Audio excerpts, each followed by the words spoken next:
क्या आप जानते हैं महाराष्ट्र बन गया है यूपीएस को एडॉप्ट करने वाला पहला राज्य। अब आप सोच रहे होंगे कि ये यूपीएस क्या है। यूपीएस यानी कि यूनिफाइड पेंशन स्कीम। अभी भी समझ नहीं आया? चलिए शुरू से समझते हैं। हमारे यहाँ 2004 से पहले जो पेंशन के लिए स्कीम होती थी वो थी ओपीएस। ओपीएस यानी कि ओल्ड पेंशन स्कीम, जिसके तहत एम्प्लॉय को उनके लास्ट बेसिक पे का 50% पेंशन के रूप में दिया जाता था। लेकिन 1 जनवरी 2004 से अटल बिहारी गवर्नमेंट के द्वारा लॉन्च कर दिया गया एनपीएस। एनपीएस यानी कि नेशनल पेंशन स्कीम या न्यू पेंशन स्कीम। इसमें कोई फिक्स्ड अमाउंट नहीं होता था।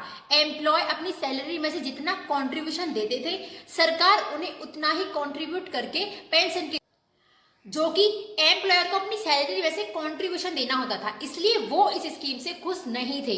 2023 में टीबी सोमनाथन की अध्यक्षता में एक कमेटी बनाई गई और उनकी रिकमेंडेशन पर यूपीएस को इम्प्लीमेंट किया गया, जो कि लगभग ओपीएस की तरह ही है।